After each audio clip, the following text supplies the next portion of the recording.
You wanted the best.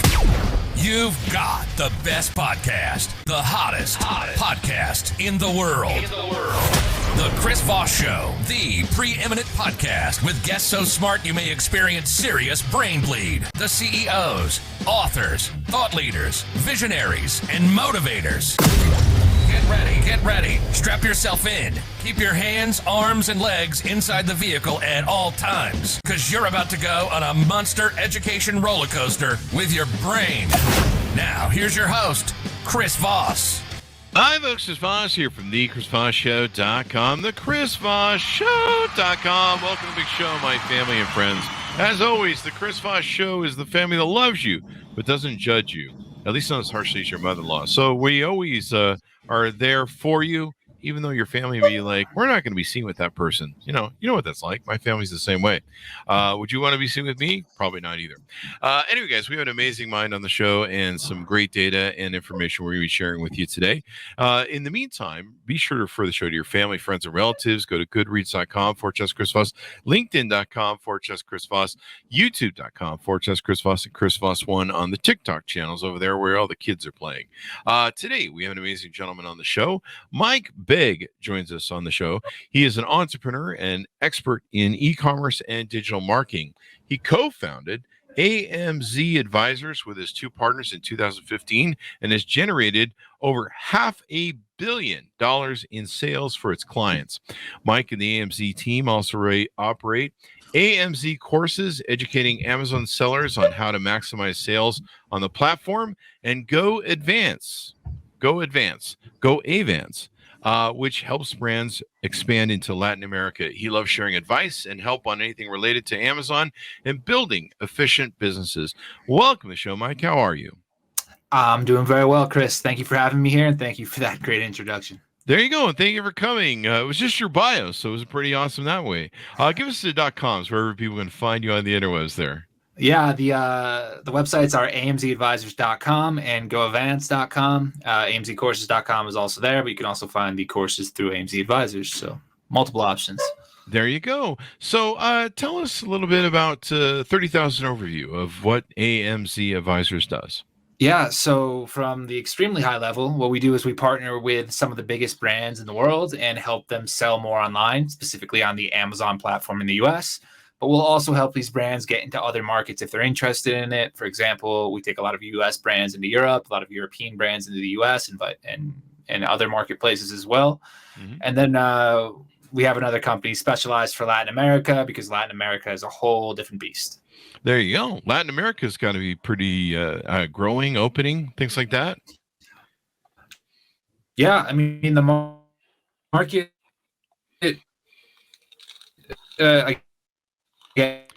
and e-commerce markets are growing across. There you go. Looks like we're getting some dropout on the internet there. Yeah, looks like we're getting some dropout on the internet there. Let's see how it goes. So you were saying something about Latin America? Yeah, so Latin America is growing fast. I mean, 3 of the fastest growing e-commerce markets in the world are located in Latin America. That's Mexico, Brazil, and Argentina right now.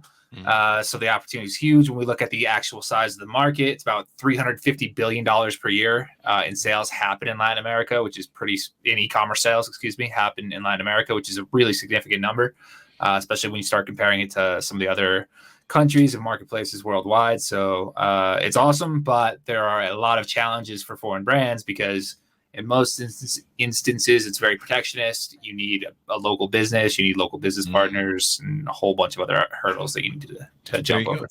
So what is your origin story? How did you get into this business and start this company? So originally, I'm from Connecticut. I don't live in Connecticut anymore. I actually live in Guadalajara, Mexico. Oh, wow. So that's a little bit of a detail. But like I said, originally from Connecticut, went to university in Philadelphia and in Long Island as well. And when I graduated, I went and worked in consulting. I really didn't like consulting. I got into real estate development. I worked in real estate development for Sears at the time, which this was about 2014, 2015. Sears was kind of on its way out, or we were trying to save the company the best we could. Anyway, I ended up doing a bunch of different real estate deals over there. But one of the interesting deals that really caught my attention was Amazon trying to buy our space at a mall. And I was like, why was Amazon trying to buy our space at a mall? It turns out they wanted to build a fulfillment center or a warehouse to actually do last mile delivery for consumers.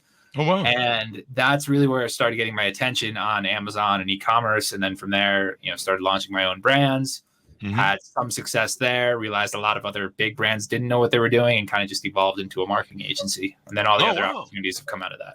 So you helped kind of resolve your issues with trying to sell stuff, and then moved into, my recipe seemed to work, I'll help other brands. Exactly. I mean, when I say we, it's the same founders I have in AMZ Advisors. We were selling art supply products, and there were two different things that came out of that. One, we were competing against brands like Crayola, and we were beating Crayola in a lot of categories, which was kind of an eye opener. Like, how is our small startup able to compete with Crayola, which was wild at the time to think. And it also made us realize what our strengths and what our weaknesses were. Our strengths are that we're really good at marketing and really good at sales. We're really bad at inventory management. We ran into a whole bunch of inventory management challenges. So it was kind of playing to our strengths, using what was working for us for other companies, and then helping other brands take advantage of the Amazon platform. There you go. Well, that sounds pretty awesome. You were selling ebooks to retail arbitrage and private labels, digital marketing, and online education at one point? Oh, yeah. Lots of different stuff. So originally we started with self-publishing on the Kindle platform. That was kind of our first foray into e-commerce on Amazon. And that's a pretty low cost way to start selling products. You make a royalty on every book sold. From there, it was retail arbitrage, where we started going to like every Walmart, Target in the tri-state area. Again, like I said, I'm from Connecticut. So Connecticut, New York, New Jersey, buying up everything on clearance and then selling it on Amazon. We made about $10,000 from that, and we flipped that, put it into our first private label brand, which was the art supply brand, and kind of evolved that way. There you go. Well, you're kicking ass and taking names then. So now evidently you have two of your friends as your business partner. What's it like doing that? I do. Yeah, it's one of the things that a lot of people don't recommend. Like I've heard that numerous times, is don't work with your friends as business partners. It's always a unique experience, but I think for us, it's worked really well because we can be super transparent and super honest with each other, and no one really gets offended. So for example, like if I come in, I'm not gonna say me, but if someone else comes in, one of my partners comes in swearing at me or complaining about whatever, like I'm not gonna get offended. Like they're obviously bothered by something, and we're gonna try to resolve it. So yeah, there you go. I think it works for what we have. I highly wouldn't recommend it for everyone, but it really depends on the types of friendships you have, what your shared or common goals are, and what direction you're working in. There you go. It can be challenging sometimes, whether it's a spouse or someone you're in a relationship or friendships, because it can be a challenge. And it's harder to fire friends than it is to work with them, or something like that. So, what's your proudest moment as an entrepreneur? That's a good one. I think for me, so like I was particularly involved in this. So when we talked about kind of the origin story a little bit, I didn't go into too much detail with it, but how I ended up here in Mexico. But as we were starting the agency, we wanted to give it as much of a runway to take off. So we had all our money saved, everything that we had been saving from selling products, as well as from what we were doing in our personal jobs before that. I was doing real estate development, my partner's jobs as well.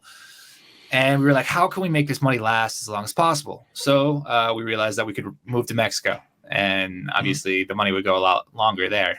So originally we moved to Playa del Carmen while we were really getting the business up and running near Cancun. And as the business started to gain a lot more traction, I was kind of tired of Playa del Carmen. I wanted to go see other parts of Mexico or travel more. I ended up coming to Guadalajara, which is where I live now. And I met my wife, who was not my wife back then, but I met her here in Guadalajara. Ended up coming back here after traveling for about a year. We started dating then. And ever since then, she pushed me a little bit more to start hiring here in Mexico instead of hiring in the US or hiring freelancers. And I think building the team that we've built here in Mexico is probably one of the things I'm most proud of. We have a team of about 55 employees in total. And, taking it from really scratch to figuring out the hiring processes, the company structure, everything that we needed in Mexico to be successful was a huge accomplishment for us. And I think that's one of the things that I've really enjoyed. And then seeing like the culture evolve within the company and how much our employees love working for us has been another awesome thing that I've been able to experience. There you go. And per your website, it says you accelerate 7-figure brands on Amazon, Walmart, and Mercado Libre. Yes. Yeah. There you go. Yep. So what we do is we take brands essentially from $1 million in online sales, and we get them over 10 million. Wow. We have an entire program to help them get there and everything that we focus on. And we have, at this point, hundreds of success stories doing that. Obviously, Amazon in the US is the most well-known and the easiest platform to make that happen on. But we've also worked with a lot of brands on Walmart. Mercado Libre, we work with brands that are looking to get into Latin America. Again, that's mainly the big platform down here. So we do a lot of focus on that as well. There you go. Where do most brands fail when it comes to selling on Amazon or those other platforms? I would say that most brands fail by not investing enough into the platform and not really understanding where the platform fits within their larger sales funnel or within their company as a whole. Mm-hmm. You're never going to make a ton of money on Amazon. There's a ton of fees. There's a ton of costs. It's very competitive. Your advertising costs are higher. If you are going to Amazon trying to make it a profit center for you, you're approaching it the wrong way. Oh. And it's different for every business, but in general, if you have, I think the number is like 70% of all consumers are going to Amazon to start a product search online now. Mm-hmm. If you're not on Amazon and not being discoverable, consumers are not going to find your brand. Your brand's not going to grow. You're not going to get sales lift on any of the platforms. And those are all the problems that most brands don't realize when they go to the platform. They're like, oh, well, I want to make this margin. I want to make this. I'm not going to spend this bunch on ads. I'm not going to invest on it. They don't see the growth they want. They don't acquire the new customers they want. And then they don't really build out the rest of their sales funnel.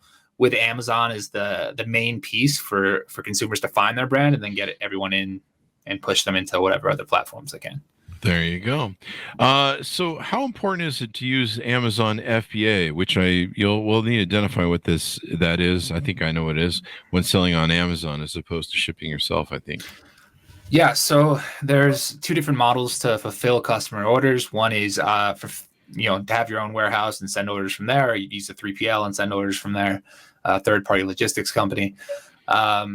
Or you can use Fulfillment by Amazon, which is Amazon's own in-house warehouse network. And the warehouses are everywhere in the US now. The network's crazy. It's one of the largest logistics companies in the world right now. But essentially what they do is that they will store your inventory for you. And then every time you get an order on the platform, they automatically ship it out from the warehouse. So it's pretty much hands off for you. When you are in Amazon FBA, you get the Amazon Prime badge, which is a huge selling point on Amazon. If your product is Prime, it's much more likely to convert when consumers are shopping for it. So by being able to have that Prime badge using the FBA program is giving you a leg up on the rest of the competition. It also seems to be that Amazon tends to feature products that have the Prime badge that are in FBA over other products when it comes to the search results page. So it is extremely important to use the Fulfillment by Amazon network. There you go. Yeah, that's what I've heard. And having that Prime badge, I mean, when I remember buying something on Amazon, I'll be like, oh, Prime, hey, I can get that quicker. I don't have to worry about it maybe coming from someplace else. So that makes all the difference in the world. How do you optimize, or I guess you help people optimize for Amazon SEO? I guess I didn't even know that was a thing. Yeah. So at the end of the day, Amazon's just a giant search engine. It's really not much different than Google. It's just that the ranking factors are different. So when we look at traditional SEO, you're looking at things like keywords, blogs, backlinks, all that type of stuff. When you're looking at Amazon, you're looking at metrics like conversion rate, sales velocity, or the number of units you're selling per day over a time period. And when you start optimizing for those factors is really when you start seeing the growth. So it starts by looking at your product, figuring out what the most relevant keywords are, and then rewriting the copy on your product listings to make sure that the most relevant keywords are showing up. You're also going to want to optimize your images, highlighting some of those most relevant keywords. So when a consumer is looking for whatever the product is, it says it in your first image or your second image. It says, oh, this is exactly what I do, or this is exactly what it is.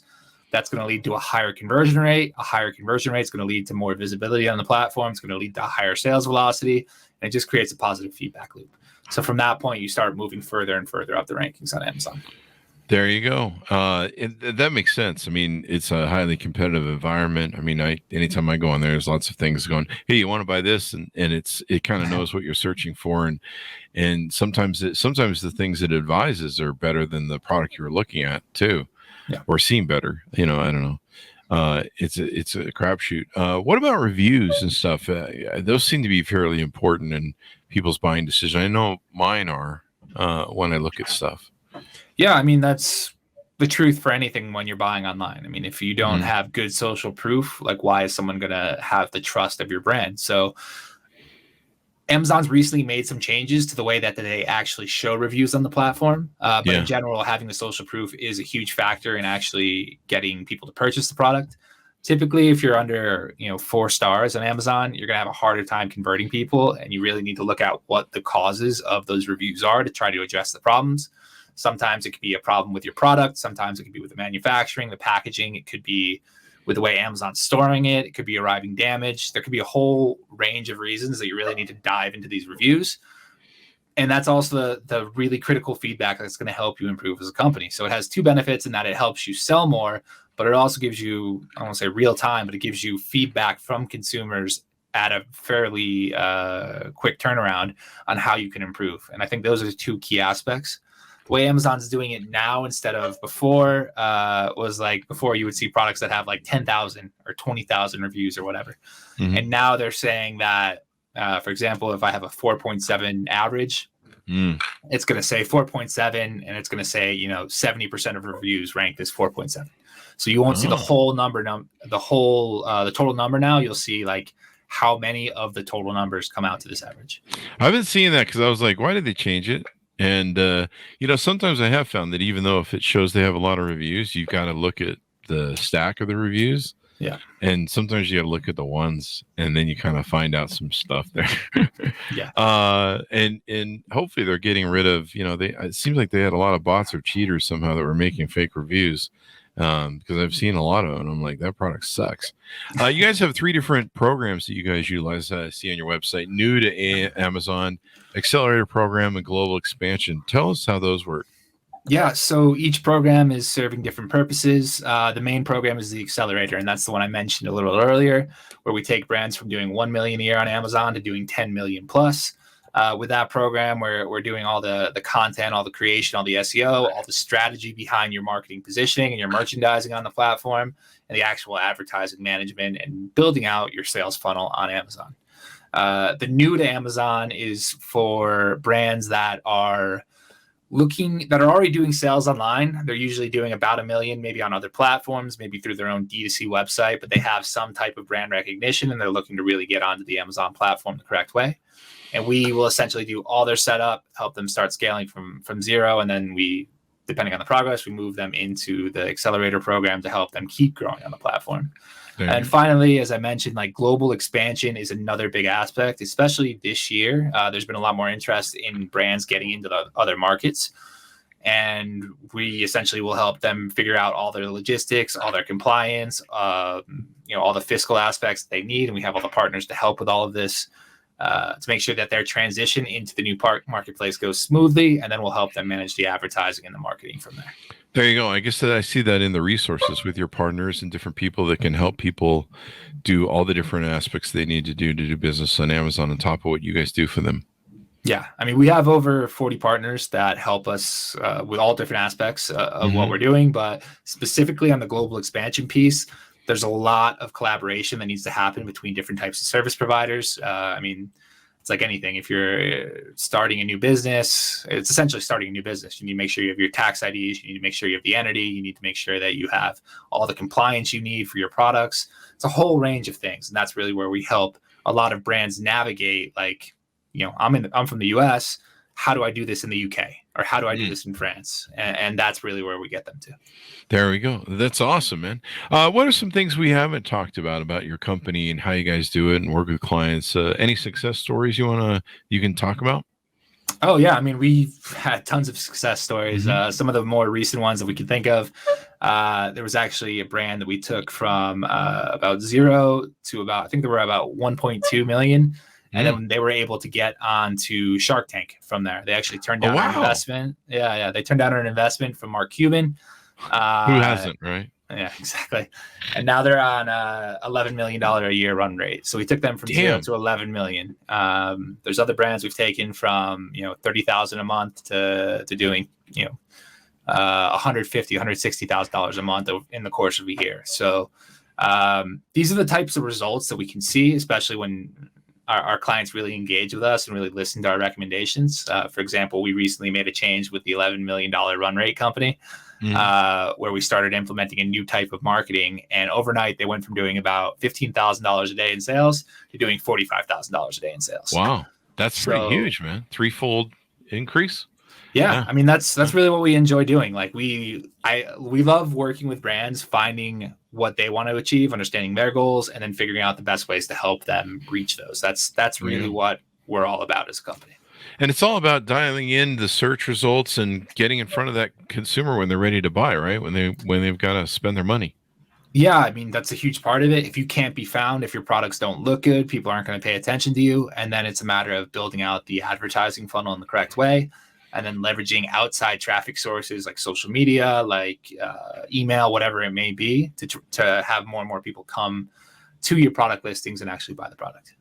There you go. What sort of how big of a threat are disruptor brands on Amazon to established brands? I guess, what are disruptor brands and what are they a threat?